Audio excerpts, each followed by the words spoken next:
लेकिन हाल के वर्षों में आई नई वैज्ञानिक स्टडीज ने इस धारणा को चुनौती दी है। एक अवधारणा है कि रेड वाइन हेल्दी है। कई लोग यह मानते हैं कि रेड वाइन स्वास्थ्य के लिए अच्छी होती है। इसका कारण यह है कि इसमें रेस्वेरेट्रॉल नाम का एक एंटीऑक्सीडेंट पाया जाता है जो शरीर के लिए फायदेमंद माना जाता है। लेकिन वैज्ञानिकों के अनुसार समस्या यह है कि रेड वाइन में ये कंटेंट बहुत कम मात्रा में होता है। इसके वास्तविक लाभ पाने के लिए आपको इतनी मात्रा में वाइन पीनी पड़ेगी जो कि व्यवहारिक रूप से संभव नहीं है। रेस्वेरेट्रॉल से आपको लाभ मिलना है जो बॉडी में, उसके लिए आपको कम से कम 100 पैक शराब रोज पीनी चाहिए रेड वाइन, तब जाके जितना बॉडी को जरूरत है रेस्वेरेट्रॉल की उसका आपको लाभ मिलेगा। इसलिए केवल इस कारण से कि शराब में एंटीऑक्सीडेंट पाया जाता है रेड वाइन में, ये जस्टिफाइड नहीं है कि आप रेड वाइन लें। वैज्ञानिक दृष्टिकोण से दूसरा एक पहलू यह भी है कि अल्कोहल को न्यूरोटॉक्सिक पदार्थ माना जाता है, यानी ये सीधे नर्वस सिस्टम और ब्रेन सेल्स को डैमेज करता है।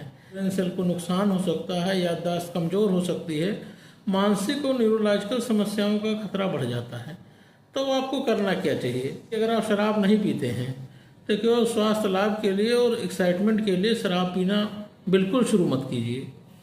और अगर आप पी रहे हैं तो धीरे धीरे उससे कम करें, और जितना भी कम कर सकते हैं उतना कम करें, और अगर छोड़ पाएँ तो बहुत बेहतर है। शराब की छोटी से छोटी मात्रा, एक बार भी शराब पीना आपके ब्रेन पे गलत असर डालता है।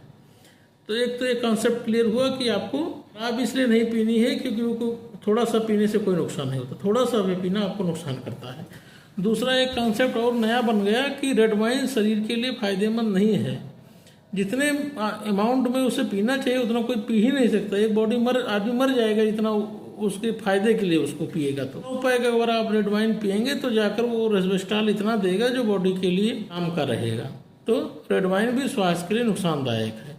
तीसरा है कि मॉडरेट ड्रिंकिंग भी आपके शरीर के लिए नुकसानदायक है। तो समझदारी इसी में है कि अपने स्वास्थ्य, अपने परिवार, अपने समाज को ध्यान में रखते हुए, अपने दिमाग का ध्यान रखते हुए आप शराब छोड़ने का प्रयास करें। अगर नहीं छोड़ सकते हैं तो धीरे धीरे कम करते करते छोड़ें। धन्यवाद।